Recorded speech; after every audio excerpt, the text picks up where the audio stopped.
Captain of the Buggy Pirates, feared across all the East Blue. Isn't he just some silly clown? Or will he make your pants turn brown? Hello Internet, welcome to this special report on Buggy the Star Clown. Before we start, we do want to say we'll be covering spoilers from the most current One Piece manga. So if you're not caught up with the manga and concern yourself with spoilers, please step away now. There's been some contention regarding the two newest emperors. Okay, only one of the new emperors. I think we both know our boy Luffy deserves it. Especially after Luffy jump-roped Kaido straight into the nucleus of the planet. Really though, Buggy, the guy we see from the first arc, believe it or not, coming in at 39 years young, Buggy's rap sheet is actually bigger than the sheet Big Mom had to wash after she spent her spicy night with Brook. But an emperor? We're talking about the most notorious pirates of all time. I mean, come on. We've got Whitebeard, aka the strongest man in the world, who used to fight with Roger, the king of the pirates, Goldie Roger, or does that not mean anything to you? Buggy also fought with Roger.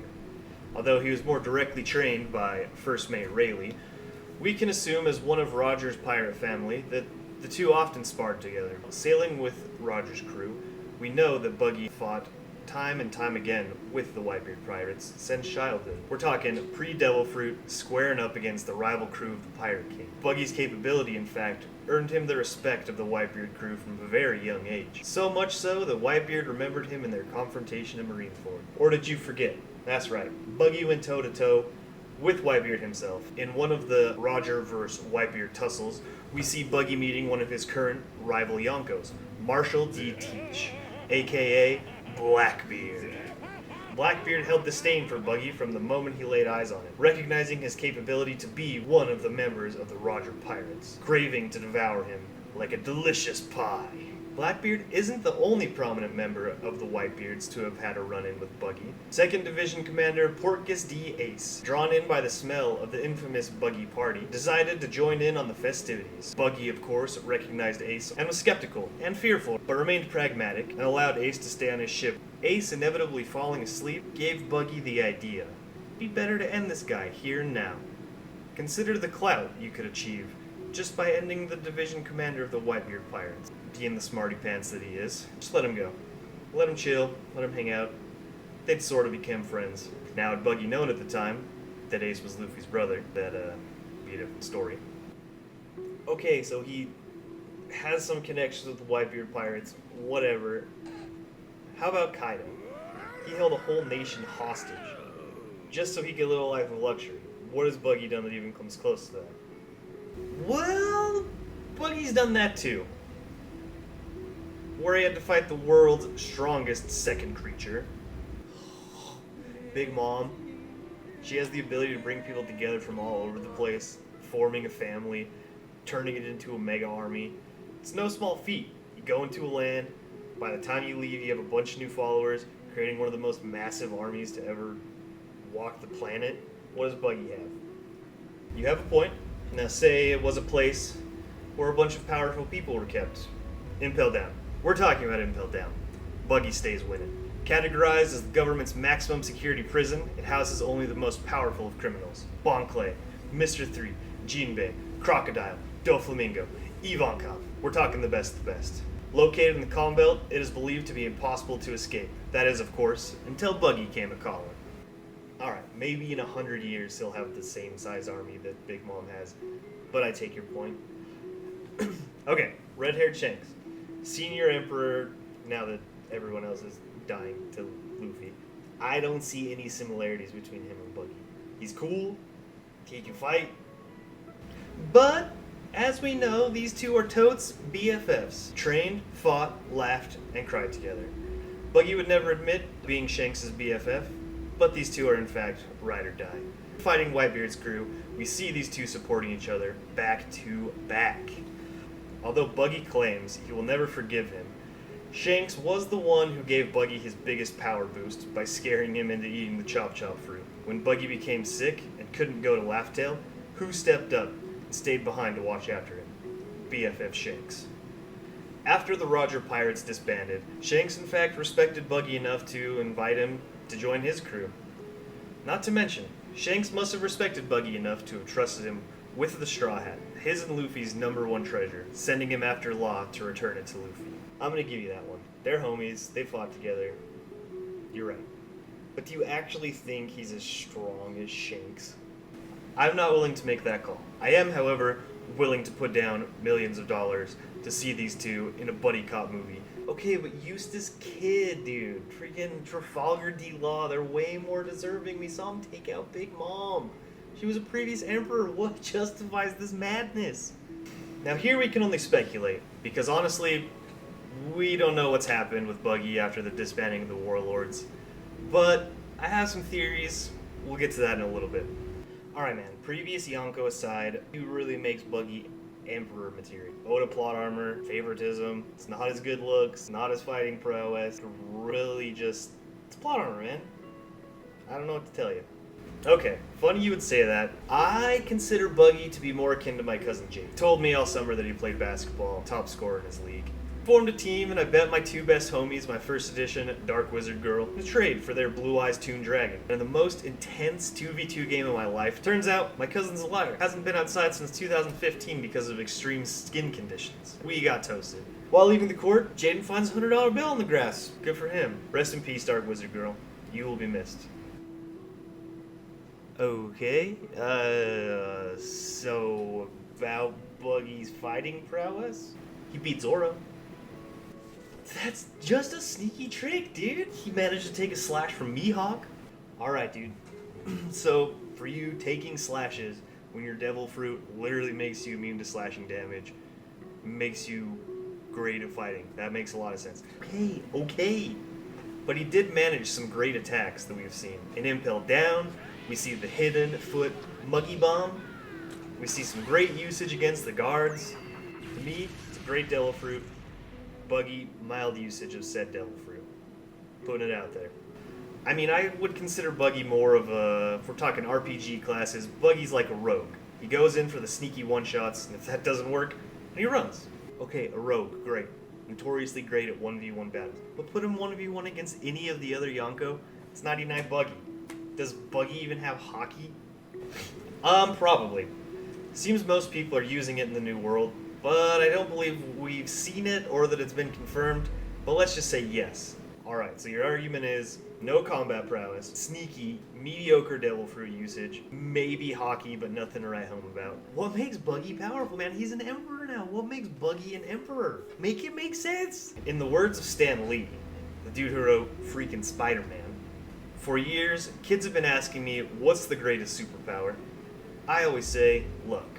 If you're lucky, everything works. Buggy is lucky.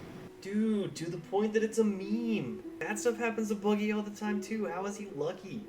No. Bad things happening doesn't necessarily mean a bad outcome. And that is where true luck comes in. I don't know if you know this book. Oh, that's good. No, that's bad. It's about a boy who gets a balloon at the zoo, floats him away from his parents into the animal enclosures. It pops, and he falls. He lands into water, and on, good, bad, good, bad.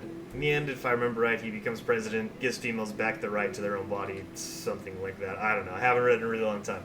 Buggy's luck makes him just like this boy. And I'll explain. In a rapid fire, oh that's good, no that's bad, Buggy edition. He starts out born somewhere in the dangerous Grand Line. Joins the Roger crew as a child. Busted by Shanks for stealing that map and that devil fruit, man. Gets Chop Chop fruit powers. He loses the ability to swim. Crew finally finds a way to Laugh-Tale. And Buggy's forced to stay behind because he gets sick. Forms his own crew and takes over Orangetown.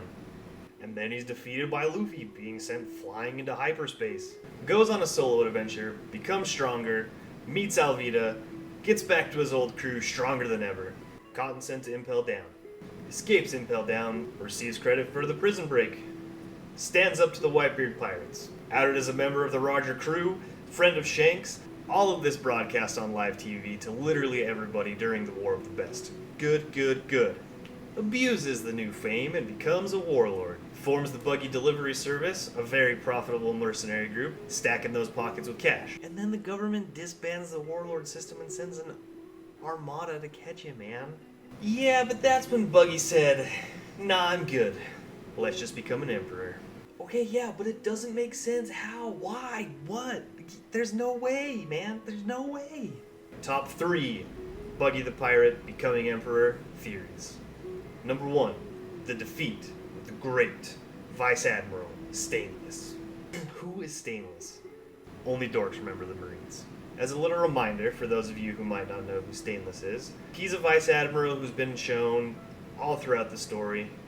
We first see him after Luffy has made a nice little dish of Arlong fish and chips. He's at Marineford when Doflamingo encounters him. We see Doflamingo trying to kill this man. Could have been he was just trying to mess around. Or this man, very important and integral to the story, and I'm here to tell you why. Personally, I think Doflamingo was onto something. Look at this guy's mustache. You don't have facial hair like this in the One Piece story unless you are a powerhouse, and I will die on that hill. His name is even this, which I'm not going to say because I don't know how to say it. Roughly translates to handlebar mustache. The guy's a badass. Look at the other people who have mustaches like this. There's only 3 that come to my mind, so that's Stainless. I think Buggy has acquired a very massive army. This army actually has the potential to have taken out the Marine Armada sent to take out Buggy. Now, say Stainless is important as I think. Does Buggy defeat him because he's powerful? Or does Buggy defeat him because, you know, he's Buggy and something lucky happens? Either way, Buggy wins. Stainless is sent back dead or injured, and the Navy's going to create a narrative, making Buggy out to be worse or more powerful of a person than he really is, and out to get revenge for their number 1 mustache in all of the Navy. They make Buggy an emperor, just as an excuse to get revenge on him. You got me with the mustache. That's a good mustache. And, I mean, if he was to win, it would be because of his army. He does have a good army, so I'll give you that one. What else you got for me? But theory number 2.